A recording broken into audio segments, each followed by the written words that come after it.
अस्सलामुअलैकुम, आप देख रहे हैं समा। मैं हूं फवाद ज़ैदी और मैं हूं सबा शेख। बुलेटिन का बाकायदा आगाज़ करेंगे। आपको बताएं कि लीगी नायब सदर मरियम नवाज ने खोकर पैलेस में अफजल खोकर और सैफुल मुलूक खोकर से मुलाकात की है। मरियम नवाज का कहना है खोकर बरादरान को सियासी इंतकाम का निशाना बनाया गया है। वफादारियाँ ऐसे नहीं बदलवाई जा सकती। खोकर बरादरान के हक़ में अदालत का फैसला आ गया है। इमरान खान ज़ाती तौर पर खोकर बरादरान के खिलाफ ऑपरेशन को मॉनिटर करते रहे। खोकर बरादरान मेरे दाएं बाएं खड़े हैं। मैं आज मियाँ साहब के कहने पर इनसे इजहार यकजहती के लिए आई हूँ और मैं ये समझती हूँ कि बहुत बड़ी ज़्यादती इनके साथ उस दिन हुई। इनकी बहनों के बेटियों के घर गिराए गए और आधी रात को धावा बोला इन्होंने और चादर चार दीवारी का जो तकद्दस था उसको पामाल किया। कोर्ट में इनका स्टे था, उस स्टे के बावजूद कौन है वो जिसने इंतकाम में अंधा होकर वो कोर्ट के ऑर्डर्स की धज्जियाँ उड़ाईं। मैं कोर्ट से भी ये दरख्वास्त करती हूँ कि अपनी इस तज़हीक का नोटिस लें और ये भी ऑब्वियसली कोर्ट में जा रहे हैं, कोर्ट का फ़ैसला आ गया, इनके हक़ में आ गया। तो मुझे ये भी पता चला है कि ये जो शख्स है जिसका नाम इमरान ख़ान है वो पर्सनली बैठ के इस सारे ऑपरेशन को मॉनिटर करता रहा है और पहले खोकर बरादरान को PMLN के बहुत सारे जो मेंबरान कौमी और सूबाई असम्बलीज़ हैं और जो हमारे सेनेटर्स हैं, बहुत सारे मेंबर्स की तरह इनको भी पहले दबाव में लाने की कोशिश की गई। इनको भी हर जलसा हर जुलूस के मौका पर इनको ये कहा गया कि आप क़यादत के बयानिए से इख्तलाफ कर लें, आप पार्टी को छोड़ दें, आप क़यादत को छोड़ दें।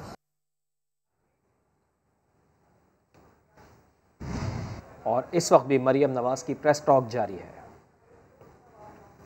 किस तरह से पर्सनली इन्होंने बुला के डरा के धमकाने की कोशिश की और क्या क्या मैसेजेस दिए, फिर वो तो कौम के सामने चीज़ लानी पड़ेगी। तो बेहतर है अपने आप को रिक्यूज़ करें। मैडम ये बता दीजिएगा कि बिलावल ने एक पीछे एक प्रेस कॉन्फ्रेंस की, उन्होंने इन हाउस तब्दीली की बात की है। क्या नून लीग भी इन हाउस तब्दीली को सपोर्ट करती है? दूसरा ये बता दीजिएगा कि कराची में शादी है बख्तावर की, क्या आपको बुलाएगी और आप जाएंगी वहाँ पर? इन्विटेशन आया आपके पास? देखिए, जहाँ तक बिलावल साहब की तजवीज़ की बात है, जो इन हाउस उन्होंने चेंज की बात की है, मैंने भी वो TV पे सुनी है और अब जब तक PDM का इजलास नहीं होता, उन्होंने कहा कि मैं PDM की क़यादत को मनाऊंगा। तो मैं तो उनको कहती हूँ उनके पास अगर नंबर्स हैं तो ज़रूर शो करें, लेकिन हमें इंतज़ार करना चाहिए PDM के अगले सरबराही इजलास का, जिसमें बिलावल साहब ये अपनी तजवीज़ रखेंगे, जैसा कि उन्होंने कहा है कि वो रखेंगे। तो जब वो ये तजवीज़ PDM के सामने रखेंगे तो ये डिस्कस भी होगी वहाँ पर जो PDM की सारी जमातें डिसाइड करेंगी वो आप सबके सामने आ जाएगा। और शादी का इन्विटेशन आया आपको? शादी, मेरी नेक ख्वाहिशात, मेरी दुआएं बख्तावर भुट्टो ज़रदारी के साथ हैं। अल्लाह ताला उनको इस नए सफ़र में खुशियाँ दे, उनको आबाद रखे, खुश रखे, मेरी उनके लिए नेक तमन्नाएं। मैडम एक सवाल, ये 2021 जो है ये इलेक्शन ईयर है और जो ब्यूरोक्रेसी इस वक्त नून लीग को इंतकाम का निशाना बना रही है, क्या आप चाहेंगे इखलाकी कमीशन बने कि जो लोग सरकारी अफसरान रिलीज हो रहे हैं, आप कैंडिडेट्स के खिलाफ कार्रवाई? देखें, जहाँ तक ब्यूरोक्रेसी का ताल्लुक है या पुलिस ऑफिसर्स का ताल्लुक है या इंतज़ामिया का ताल्लुक है, वो जितने वो तंग आए हुए हैं इस नालायक और नाअहल हुकूमत से, वो शायद हमें उसका अंदाज़ा नहीं है। उसकी वजह ये है कि ये जो तारीख़ी नाअहली और नालायकी है, उसका निशाना, उसका जो ब्रंट है वो उनको बेयर करना पड़ता है।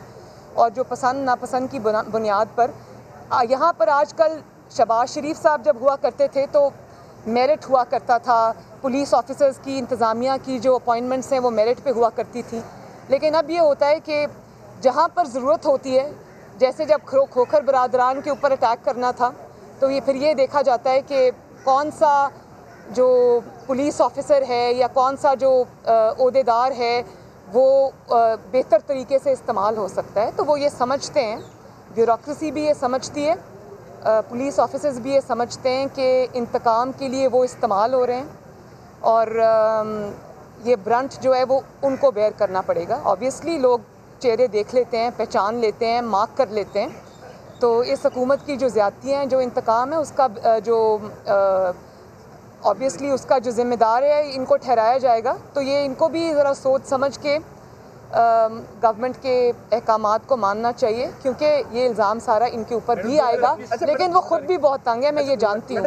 भाई का प्लॉट, जो बहनोई का प्लॉट हो, कुछ हो, कहीं पर जलसा हो, कहीं पर बाई इलेक्शन हो, पूरी इंतज़ामिया वहाँ की तब्दील हो जाती है।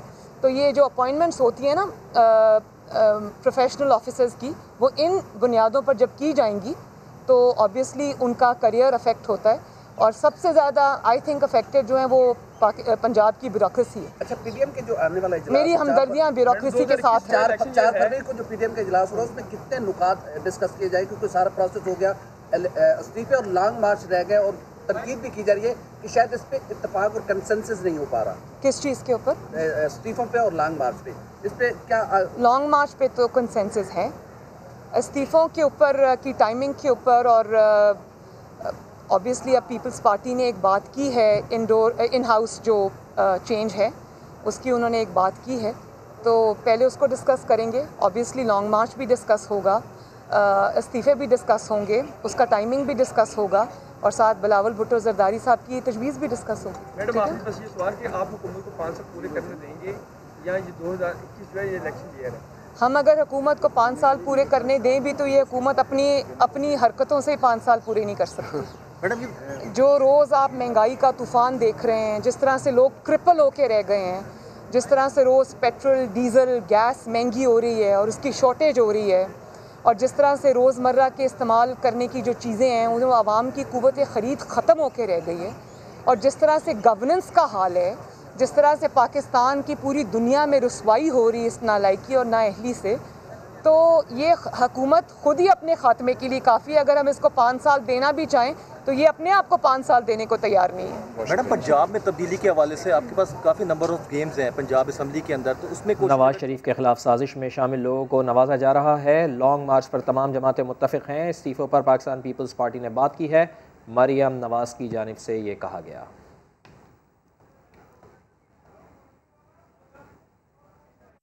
तब्दीली के हवाले से नून लीग ये समझती है कि जो इन्होंने अपनी नाकामी और नाअहली से हाल कर दिया है हर चीज़ का, तो इतनी आसानी से नून लीग इनको जाने नहीं देगी। ये अपनी ज़िम्मेदारी से, अपनी नालायकी नाअहली की ज़िम्मेदारी और इसका बोझ इनको ख़ुद उठाना पड़ेगा।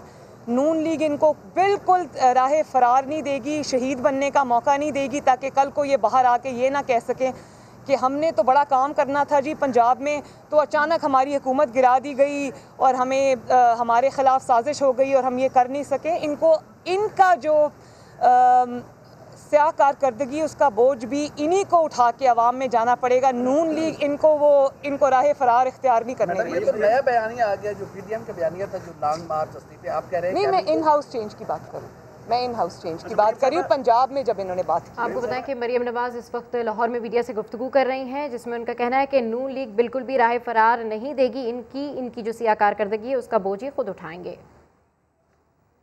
आगे बढ़ते और आपको बताएं, वज़ीर-ए-आज़म इमरान खान का एक और बड़ा फैसला। ब्रॉडशीट की तो मुकम्मल इंक्वायरी होगी ही, सिरे महल और हुदैबिया पेपर मिल्स केस की तहकीकात को भी मंतकी अंजाम तक पहुंचाया जाएगा। पार्लिमानी पार्टी के इजलास में वज़ीर-ए-आज़म इमरान खान ने वाजे कर दिया कि ब्रॉडशीट में आने वाले नाम कौम के सामने रखेंगे। अरकान से कहा कि आप बेफिक्र हो जाएं, अपोजिशन हमारे लिए मसला नहीं, ये हमें इलेक्शन कमीशन में फंसाने चले थे, खुद फंस गए। वज़ीर आज़म का कहना था कि पीडीएम ख़त्म हो चुकी, इस इत्तेहाद में कुछ नहीं रहा, पूरा जोर लगा कर देख लिया, अवाम उनके साथ नहीं है। वज़ीर आज़म ने सख्ती से हिदायत की है कि मुल्क में कोई भूखा ना सोए, अराकीन खुसूसी तवज्जो दें, गरीब का एहसास करेंगे तो बाकी मामलात भी ठीक होंगे। वज़ीर आज़म इमरान खान का एक और बड़ा फैसला, ब्रॉडशीट की तो मुकम्मल इंक्वायरी होगी ही, सरे महल और हुदैबिया पेपर मिल्स केस की तहकीकात को भी मंतकी अंजाम तक पहुँचाया जाएगा। पार्लिमानी पार्टी के इजलास में वज़ीर आज़म इमरान खान ने वाज़े कर दिया कि ब्रॉडशीट में आने वाले नाम कौम के सामने रखेंगे। वज़ीर आज़म की ज़ेर सदारत पार्लिमानी पार्टी का इजलास ख़त्म हुआ तो सहाफ़ियों ने शहबाज गिल से फ़ैसले जानना चाहे। शहबाज गिल की खुसर पुसर पर वज़ीर इत्तलात शिबली फराज को गुस्सा आ गया। शहबाज गिल को न सिर्फ सहाफ़ियों से बात करने से रोका बल्कि वाज़े कर दिया कि ये मेरा काम है, आप ऐसा नहीं कर सकते, आप भी मेरे साथ प्रेस कॉन्फ्रेंस में आ जाएं। शहबाज गिल सफाइयाँ ही देते रह गए और शिबली फराज अपना रास्ता लेकर चलते बने।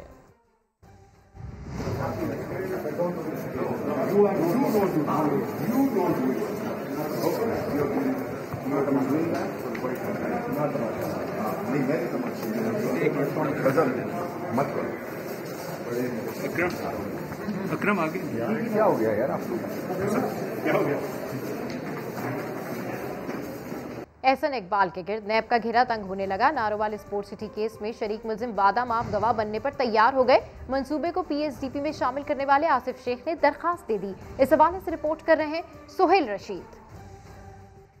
नारोवाल स्पोर्ट्स सिटी केस मतवाले रहनुमा एहसन इकबाल की मुश्किलात बढ़ गईं। केस के शरीक मुल्जिम वादा माफ गवाह बनने पर तैयार। पीएसडीपी स्पेशलिस्ट आसिफ शेख ने दरखास्त दायर कर दी। आसिफ शेख को नैब ने एहसन इकबाल की मां पर नारोवाल स्पोर्ट्स सिटी मंसूबा 2013-14 के पीएसडीपी में शामिल करने पर मुल्जम बनाया था। नैब के मुताबिक 18वीं तरमीम के बाद मंसूबे पर विफाकी बजट से फंड्स खर्च करना इख्तियार का गलत इस्तेमाल था। आसिफ शेख की दरखास्त डीजी नैब को भेजी जाएगी। हतमी मंजूरी चेयरमैन नैब देंगे। एहसन इकबाल के खिलाफ साबिक सेक्रेटरी बैनुल सूबाई राब्ता इजाज चौधरी पहले ही वादा माफ गवाह बन चुके। दूसरी जानिब साबिक वजीर मनसूबाबंदी एहसन इकबाल ने केस में दरखास्त बरियत दायर करने का फैसला कर लिया। मौकफ अपनाया, केस में कुछ नहीं, गवाहों को न सुने, हमें बरियत की दरखास्त दायर करने की मोहलत दें। एहतसाब अदालत ने इस्तदा मंजूर कर ली। लीगी रहनुमा के वकील का कहना था कि नंदीपुर केस में इस्लामाबाद हाई कोर्ट ने वाजे किया था इख्तियार का गलत इस्तेमाल करप्शन नहीं है। अदालती फैसले का असर इस केस पर भी पड़ेगा। सोहेल रशीद, समा, Islamabad. Narowal sports city case में एहसन इकबाल की एहतसाब अदालत में एक और पेशी। लीगी रहनुमा की हुकूमत और नैब पर फिर चढ़ाई। कहते हैं मौजूदा हुकूमत ने पाकिस्तान को डेट ट्रैक पर धकेल दिया है। 11,000 अरब रुपए के कर्जे लेकर एक मंसूबा नहीं लगाया। मीडिया से गुफ्तगू में पीटीआई हुकूमत को पाकिस्तान की तारीख की करप्ट तरीन हुकूमत करार दिया। कहा जब हुकूमत की बात आती है नैब अंधा हो जाता है। इन्होंने 2.5 सालों में 11,000 अरब से ज्यादा कर्जा ले लिया है। पूरे मुल्क में कहीं एक ईंट नहीं लगी।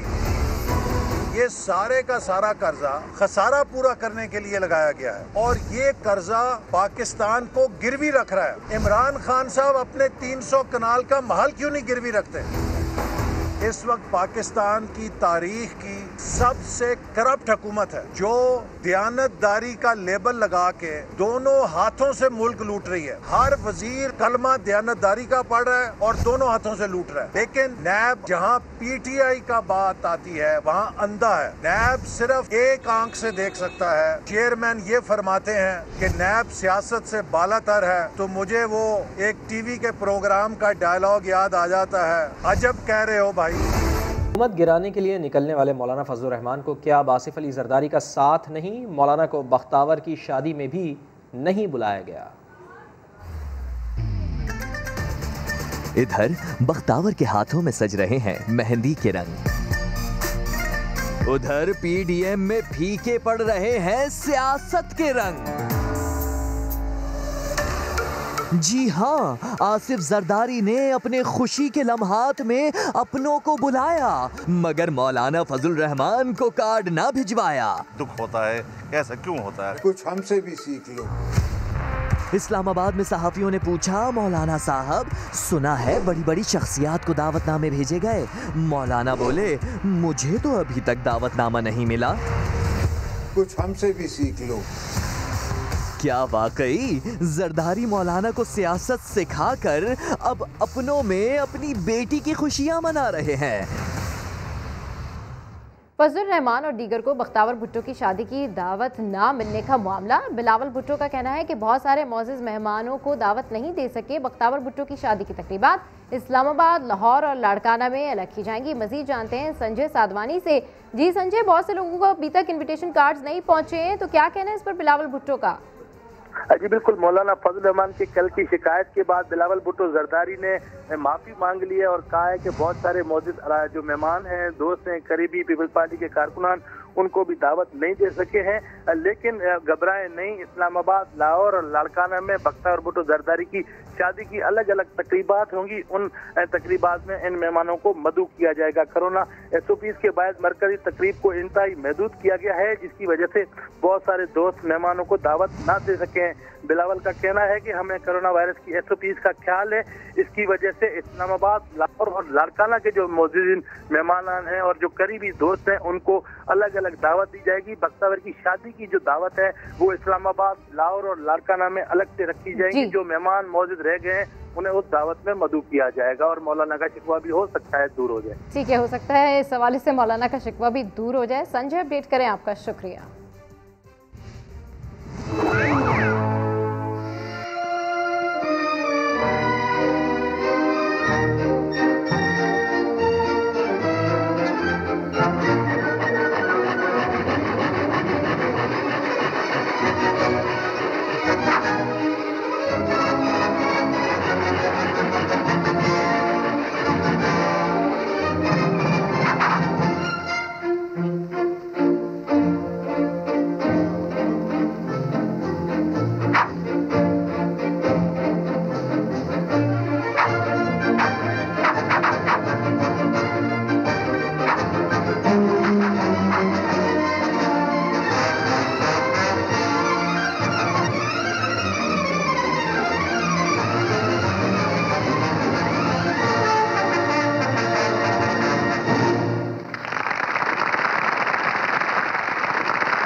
वज़ीर आला सिंध और अली ज़ैदी के दरमियान झगड़े में एक और किरदार सामने आ गया है। दोनों के दरमियान बदमज़गी मुर्तज़ा वहाब की वजह से पैदा हुई। मीटिंग छोड़ने के जाने पर मुर्तज़ा वहाब ने अली ज़ैदी को कहा यह तरीक़ाकार दुरुस्त नहीं है। तो अहम खबर कि वज़ीर आला सिंध और अली ज़ैदी के दरमियान मामला किसने बिगाड़ा?